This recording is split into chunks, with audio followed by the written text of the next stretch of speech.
Hola, mi nombre es Samuel, pastor de Nova. Muchísimas gracias por darle clic a este video. En verdad agradezco a Dios la oportunidad de poder compartir este mensaje contigo. Antes de continuar el video, déjame recordarte de algo súper rápido. Ponemos estos videos para ser de bendición para la iglesia. Nuestra esperanza es ver el evangelio arraigado en Latinoamérica y la gracia incondicional y transformadora de Cristo siendo real de una forma palpable en nuestra sociedad. Te recordamos que este video no sustituye tu compromiso ni tu presencia en tu iglesia local. Creemos que el evangelio forma parte integral de la vida en comunidad y de hecho el evangelio se refleja viviendo en comunidad, y es ahí donde vemos que nos perdonamos unos a otros, nos animamos unos a otros, nos exhortamos unos a otros, nos amamos unos a otros. Entonces ponemos estos videos con la esperanza de seguir anunciando el evangelio, pero también recordándote, invitándote a formar parte de una iglesia. Si no tienes una iglesia local, te recomendamos recursos como Coalición por el Evangelio, Iglered, el directorio de Acts 29. Ahí hay iglesias cristocéntricas con sana doctrina, con predicación expositiva. Te animamos a formar parte de una iglesia, a comprometerte con una iglesia, a ser de bendición para tu liderazgo y para la iglesia local en la ciudad donde estés. Esperamos que esta predicación sea de bendición para tu vida. Anhelamos que el evangelio siga transformando nuestra cultura, nuestro país, Latinoamérica, y te invitamos a seguir orando con nosotros para que el evangelio de Cristo, su gracia, siga transformando nuestros corazones, siga transformando nuestras iglesias, sigamos plantando iglesias y el nombre de Cristo siga siendo atesorado, amado y proclamado. Muchísimas gracias por darnos la oportunidad de compartir este mensaje contigo. Esperamos que te sea de bendición y gloria a Dios. No sé qué tiene la tarima, que cuando te subes se sienten como muchos nervios.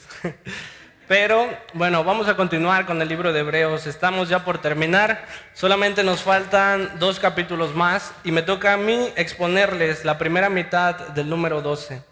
Entonces, me ha gustado mucho esta porción estudiarla, pero ha sido muy difícil porque ha sido como estarme dando de pedradas yo mismo todo el estudio. Entonces, mi oración es que Dios pueda obrar en medio de mis nervios, de mi inexperiencia, y que pueda transmitirles lo que Dios me ha mostrado. Entonces, hoy se nos presenta la porción de forma muy ilustrativa. Se nos habla de una carrera que debemos correr todos nosotros como cristianos. Y a través de esta ilustración se nos muestra un poco de la realidad de la vida cristiana. Muchas veces venimos a la iglesia con ideas equivocadas de lo que es el cristianismo. Por ejemplo, conocí a una señora que pasó por un tiempo de enfermedad bastante difícil y tenía una amistad que era cristiana. Entonces esta persona se le acercó y le dijo: oye, Dios tiene el poder para sanarte, ven a la iglesia y Dios te va a sanar, y obviamente pues da tu diezmo, ¿no? Entonces esta persona, en su deseo de sanarse, empieza a asistir a la iglesia, pero pasan los domingos y ¿qué creen? Pues nunca se sanó. Entonces esta persona terminó muy decepcionada del cristianismo, de ese Dios que es todopoderoso pero que no la quiso sanar. Entonces rechaza el cristianismo y dice que Dios o es malo o no existe.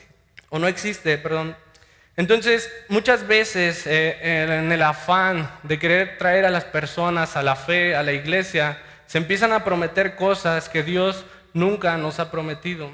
Y se empieza a crear una idea fantasiosa, bastante irreal de lo que es la vida cristiana. Pero en nuestra porción de hoy vamos a ver que la vida cristiana es muy diferente. Yo creo que los cristianos que han tenido una conversión real dirían que esto es falso, que muchas veces es al revés. Más allá de que cuando llegas a Cristo se solucionen tus problemas, muchas veces empiezas a tener más. Pero en la porción de hoy vamos a ver que todo esto tiene un propósito, que tu desempleo, tu enfermedad, cualquier dificultad que Dios esté poniendo en tu vida tiene un propósito.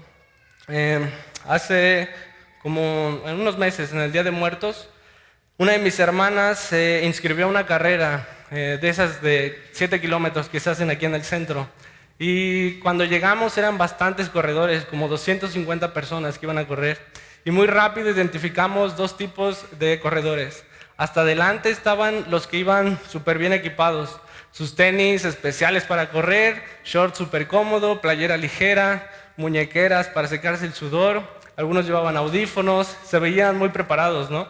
Seguramente llevaban semanas entrenando para esa carrera. Y tenían una actitud muy competitiva. Ellos se ve que estaban hasta adelante porque no querían perder ventaja, no tenían ganas de correr, tenían ese deseo de ganar la carrera. Pero más atrás estaba el otro tipo de corredores.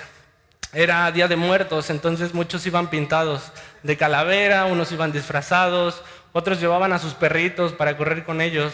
Y había uno que llamaba mucho la atención, era un mariachi, llevaba su traje de esos súper incómodos, pegados, así pesados, un sombrerote de charro, que imagínense correr 7 kilómetros con ese sombrero.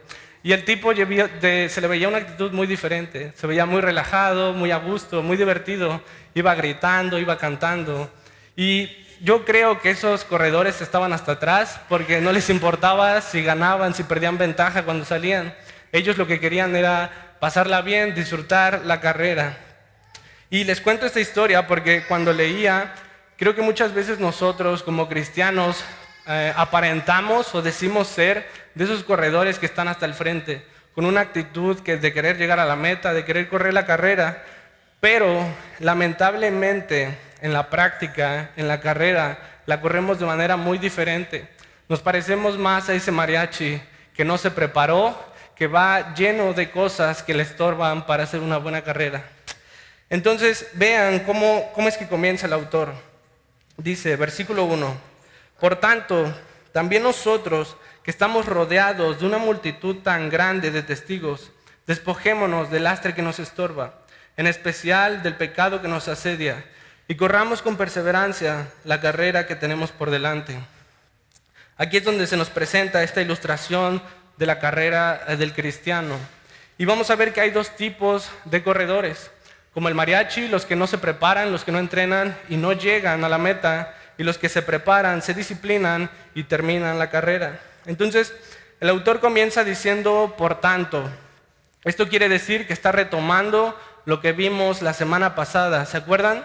¿Qué era lo que vimos? Hablábamos de lo que es la fe y decíamos que la fe es la garantía de lo que se espera y la certeza de lo que no se ve. Y se nos daban muchos ejemplos de estas personas que llamamos los héroes de la fe.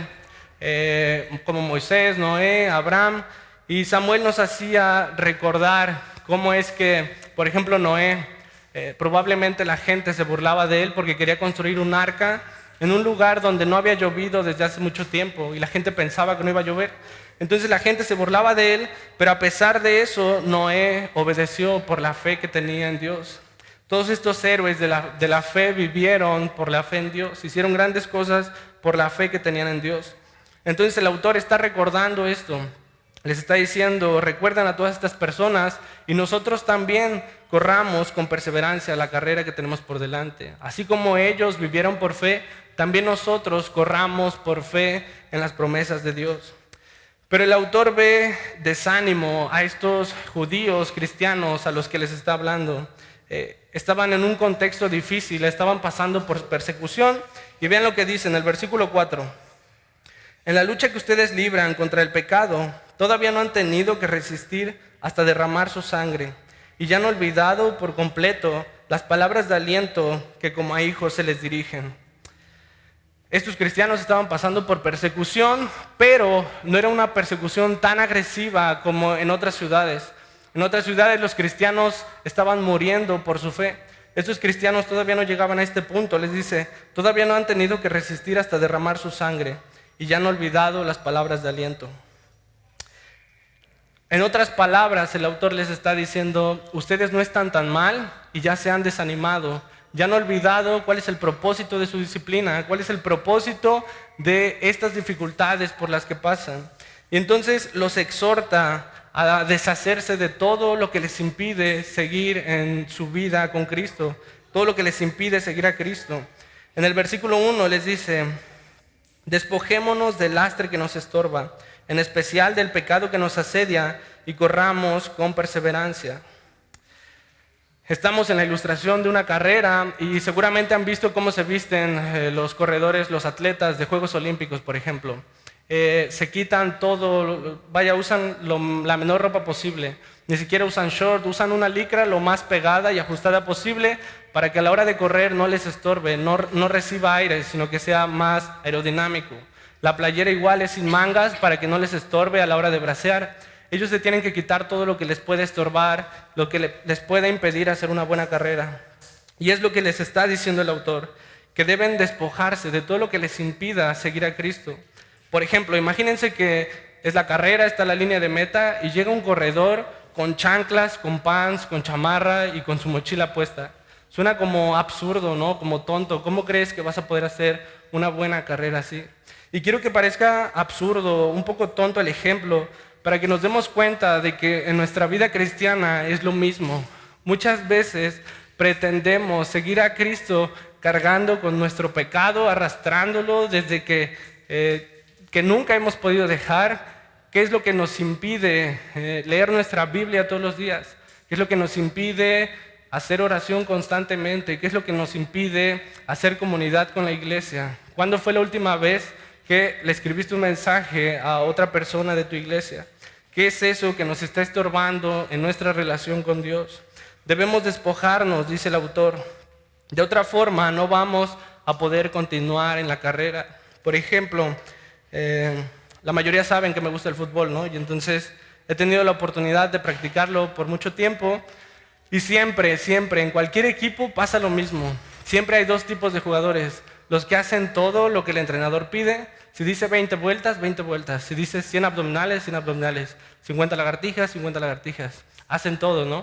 Pero siempre están los que no les gusta entrenar. Los que nada más quieren llegar al partido y jugar y ya, ¿no?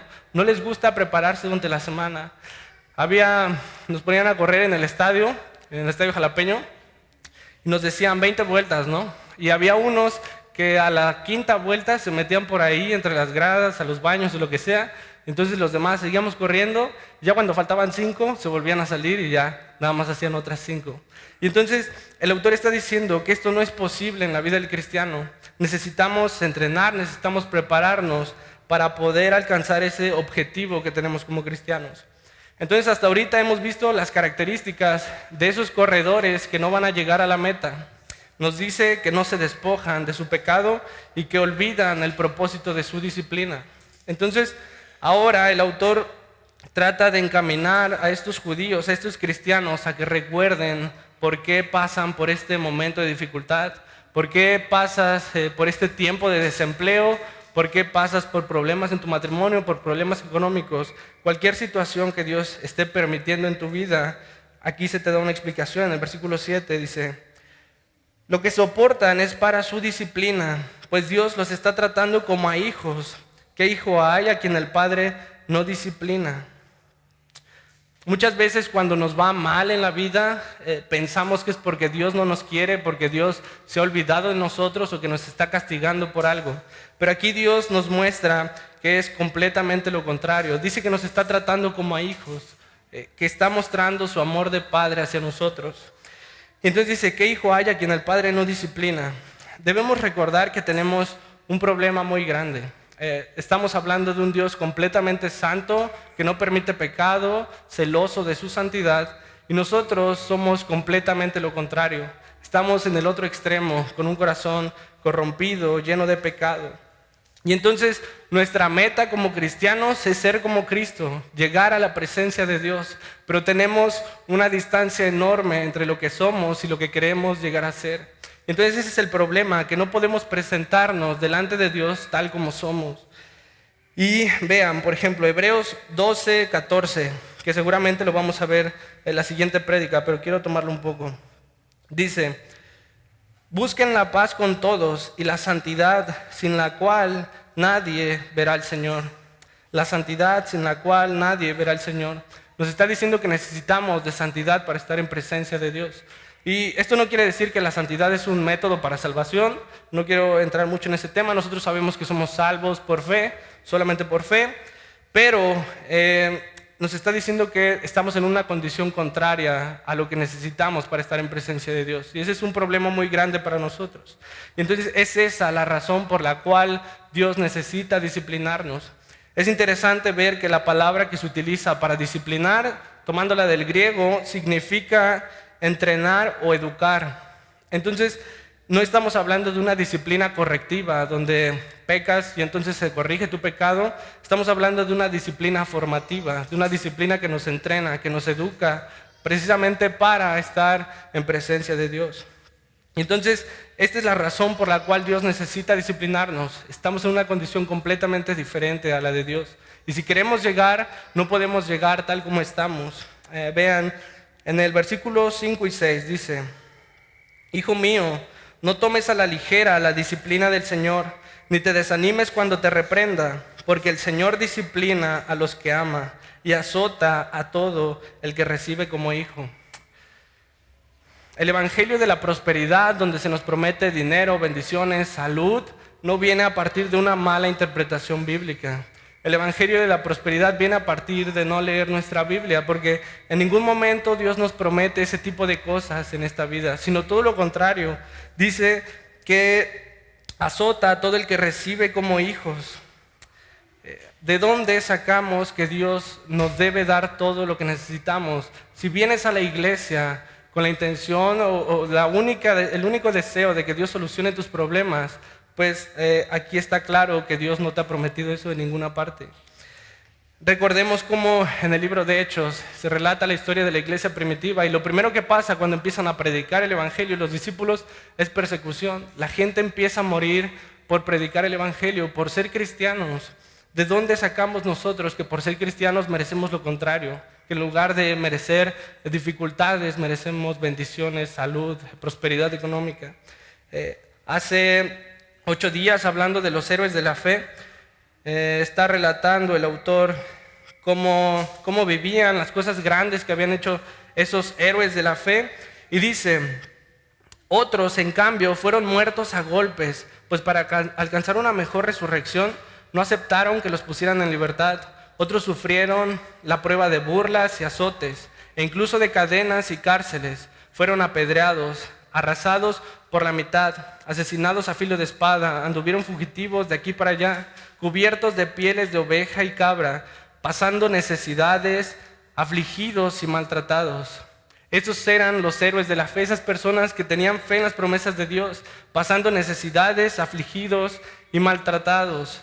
¿De dónde sacamos nosotros que Dios tiene que darnos todo lo que necesitamos, que Dios tiene que solucionar nuestros problemas? La disciplina de Dios va en contra de lo que nosotros esperamos cuando llegamos a la iglesia. No tenemos un Dios flojo que a las 5 vueltas se sale y espera que los demás corran y entonces regrese. Tenemos un Dios que no se salta a la parte del entrenamiento, que le gusta la disciplina, pero vean cómo no le gusta vernos sufrir. Joni Eareckson, una mujer que quedó cuadraplégica y lleva 46 años de esta forma, moviendo solamente un poco las manos y la cara. Ella debe saber de dificultades en la vida, ¿no? Y entonces escuchen lo que dice: Dios permite en nuestras vidas el sufrimiento que odia para producir en nuestras vidas la santidad que ama. Dios permite en nuestras vidas el sufrimiento que odia para producir en nuestras vidas la santidad que ama. No es Dios tratando de castigarnos, no es Dios disfrutando nuestro sufrimiento, sino es Dios disciplinándonos por amor, porque quiere que el día de mañana estemos en presencia de Él. Si Dios te ama, no te va a dejar como estás. Si Dios te ama, va a transformarte, va a disciplinarte, va a entrenarte para que el día de mañana te puedas presentar delante de Él. ¿Y qué pasa si eres de las personas que dice que todo va bien, que no hay pruebas en su vida, que no ha tenido problemas, que Dios no ha probado su fe? Pues probablemente no seas cristiano, amigo. Y no quiero sonar como duro, pero es la realidad. Si Dios no ha probado tu fe, si Dios no ha puesto dificultades en tu vida, ¿qué te hace pensar que eres cristiano? ¿Qué te hace pensar que Dios te quiere delante de Él si como estás no puedes llegar y no estás haciendo nada por transformarte? Y el autor hace una comparación importante con nuestros padres terrenales, cómo nos disciplinaban y cómo es la disciplina de Dios. Vean, en el versículo 10 dice: En efecto, nuestros padres nos disciplinaban por un breve tiempo, como mejor les parecía, pero Dios lo hace para nuestro bien, a fin de que participemos de su santidad. Hace muchos años, cuando yo era niño, yo creo que tenía problemas porque era muy berrinchudo. Era de esos niños que si les decían que no, se tiraban en el piso, empezaban a patalear, a llorar, a pegar de puñetazos. Mis hermanas dicen que hubo un tiempo en el que me pegaba con la cabeza en la pared si me enojaba, si no me daban lo que quería. Y entonces, cuando empezó a pasar esto, mis papás intentaron cambiarme, empezaron a hablar conmigo y no funcionó, me empezaron a castigar y siempre lo volví a hacer. Después me empezaron a pegar y tampoco funcionó. Y empezaron a tomar métodos extraños que la gente les recomendaba, cosas como meterme cigarro en la boca o cosas así, ¿no? Y entonces, imagínense la desesperación de mis papás que tomaban esos consejos. Y entonces, no sé por qué lo hicieron mis papás. Puede haber dos posibilidades. Una, que lo hayan hecho con una intención de corregirme, que mis conductas estaban mal y querían transformar eso en mi corazón. Otra, que les daba vergüenza todos los berrinches que hacía y ya no querían pasar por esas vergüenzas. Entonces, algunos pueden decir que estuvo bien lo que hicieron porque al final funcionó, y otros pueden decir que fueron equivocados los métodos, que su disciplina fue incorrecta. Y no quiero juzgar a mis papás, simplemente quiero demostrar el punto que dice el autor. Dice que nuestros padres se pueden equivocar. Dice que ellos nos disciplinaban por un breve tiempo como mejor les parecía. Es decir, como ellos pensaban que era lo correcto, pero muchas veces no es la forma, muchas veces se pueden equivocar, su disciplina puede estar equivocada. Pero, dice a mitad del versículo, pero Dios lo hace para nuestro bien, a fin de que participemos de su santidad. Está diciendo que nuestros padres se pueden equivocar, pero que Dios siempre lo hace para nuestro bien. Cuando tengas disciplina de Dios, cuando estés pasando por dificultades, que no te pase por la cabeza que quizá Dios se está equivocando. Siempre que Dios te discipline es por tu bien, es por tu beneficio, es porque Dios te está preparando, te está entrenando. Timothy Keller dice que la ansiedad es pensar que Dios se puede equivocar y amargura es creer que Dios no hizo lo correcto. Entonces, en medio de nuestras dificultades debemos recordar que nuestra disciplina es para nuestro bien, que es por amor que Dios lo hace, que no es masoquismo esto del cristianismo, que las dificultades no es masoquismo, sino que es una muestra de Dios, una muestra de amor de parte de Dios, porque nos quiere ayudar en este proceso de santificación. Y ahora hemos visto cómo si queremos terminar la carrera de la vida cristiana, debemos recordar el objetivo de nuestra disciplina para no desanimarnos. Debemos despojarnos de todo ese pecado que nos impide llegar a la presencia de Dios. Pero nos dice que hay algo todavía más importante. En el versículo 2 dice: fijemos la mirada en Jesús, el iniciador y perfeccionador de nuestra fe, quien por el gozo que le esperaba soportó la cruz, menospreciando la vergüenza que ella significaba, y ahora está sentado a la derecha del trono de Dios. Así pues, consideren a aquel que perseveró frente a tanta oposición por parte de los pecadores, para que no se cansen ni pierdan el ánimo.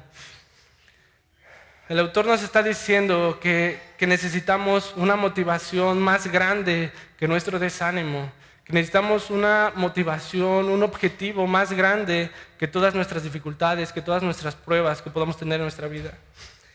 Y hay un versículo que a mí me gusta mucho.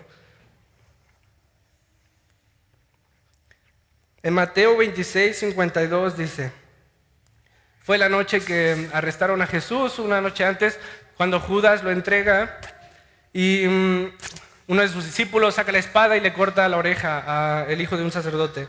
Y entonces dice, Jesús le contesta: guarda tu espada, le dijo Jesús, porque los que a hierro matan, a hierro mueren. ¿Crees que no puedo acudir a mi Padre y al instante pondría a mi disposición más de 12 batallones de ángeles? Pero entonces, ¿cómo se cumplirían las escrituras que dicen que así tiene que suceder? Cristo siempre supo que Él venía destinado a morir en la cruz. Él sabía lo que iba a padecer, que iba a ser entregado, que iba a ser maltratado, que iba a ser exhibido y que iba a ser crucificado. Él siempre supo las dificultades por las que tenía que pasar. Y Él siempre tuvo la posibilidad de acudir a su Padre. Él podía salirse de dar las vueltas y esperar a que los demás terminaran. Él podía pasar por alto esas dificultades. Él podía evitar todo eso. Él simplemente tenía que acudir a su Padre y Él mandaría 12 batallones de ángeles. Cristo sabía el sufrimiento por el que iba a pasar y Él podía evitarlo, pero no lo hizo. Dice, ¿cómo se cumplirían las escrituras que dicen que así tienen que suceder? Cristo estaba diciendo, si yo evito esto, si yo le hablo a mi Padre, ¿quién va a pagar por tu pecado? ¿Quién va a pagar esa deuda que no te permite estar delante de Dios? Cristo podía evitar esa disciplina, ese entrenamiento, pero no lo hizo por todos nosotros. Y ese es el Evangelio, esa es la motivación que nosotros necesitamos. Dice que Cristo, por el gozo que le esperaba, soportó la cruz. Segunda de Corintios 4:16 dice, por tanto, no nos desanimamos, al contrario, aunque por fuera nos vemos desgastados, por dentro nos vamos renovando día tras día, pues los sufrimientos ligeros y efímeros que ahora padecemos producen una gloria eterna que vale muchísimo más que todo sufrimiento. Así que no nos fijamos en lo visible, sino en lo invisible, ya que lo que se ve es pasajero, mientras que lo que no se ve es eterno. Y es eso que debemos ver en medio de nuestra disciplina, en medio de nuestra dificultad, en medio de tus problemas, sea lo que sea que estés pasando, que tenemos algo más grande, algo eterno, algo perfecto. Imagínate dejar de luchar con tu pecado, imagínate dejar de sufrir por tu enfermedad, dejar de sufrir por cualquier cosa que Dios esté poniendo en tu vida. Imagínate esa vida perfecta que Dios nos ha prometido en presencia de Él. Y eso es lo que debemos recordar, que el día de mañana nosotros podemos estar en presencia de Dios, sin pecado, sin imperfecciones, sin enfermedad, sin problemas financieros. Y mi oración es que dejemos de buscar nuestra comodidad, que dejemos de orar porque nos sane, que dejemos de orar porque Dios solucione nuestros problemas económicos, sino que nuestras oraciones puedan ir todavía más profundas. No quiere decir que sea malo pedir por sanidad, que sea malo pedir por prosperidad económica. No quiere decir que sea malo, pero nuestras oraciones pueden ir todavía más profundas. Pedir que pase lo que sea necesario, lo que tenga que pasar, pero que el día de mañana podamos ser aceptados delante de Dios. Y ese es el Evangelio, que por nuestras propias fuerzas somos incapaces de conseguir eso, somos incapaces de terminar esa carrera, porque nosotros hay pecado y no deseamos esa disciplina. Muchas veces queremos darle la vuelta a la disciplina, a ese entrenamiento, pero tenemos a Cristo, quien sí pudo hacerlo, quien sí pudo enfrentarse a todas las dificultades, a toda la disciplina que Dios puso en su vida, por el gozo que le esperaba. Y es lo que recordamos en la cena del Señor, que a pesar de nuestras dificultades, de nuestra enfermedad, de nuestros problemas en esta vida, en esta carrera del cristiano, recordamos que Cristo hizo lo que nosotros no, que Cristo entregó su cuerpo y derramó su sangre por todos nosotros, y que es eso lo que nos hace descansar, lo que nos hace recordar esa esperanza que tenemos de aquel día estar en presencia de Dios. Entonces, pues me gustaría orar para pasar a la cena del Señor y después cantamos un poco. Padre, te agradecemos, Señor, una vez más por permitirnos estar delante de ti, Señor, sin nada que ofrecerte, Padre. Te rogamos que tú seas con nosotros, que nos ayudes a enfrentar estas disciplinas, Padre, con gozo. Sabemos que ninguna disciplina es agradable, Señor, como dice el pasaje, pero a fin de cuentas producirá justicia y paz, Señor. Te rogamos que nos ayudes a refugiar en esa esperanza que tú nos has mostrado en Cristo, Padre. Que tú no tienes que solucionar nuestros problemas en esta vida porque ya has solucionado nuestro problema más grande, que es nuestro pecado, Señor. Te agradecemos por el sacrificio de Cristo, Señor. Te agradecemos por esta comunidad. Y todo eso te lo pedimos, Señor. Te lo rogamos en el nombre de tu Hijo Jesucristo, Señor. Amén.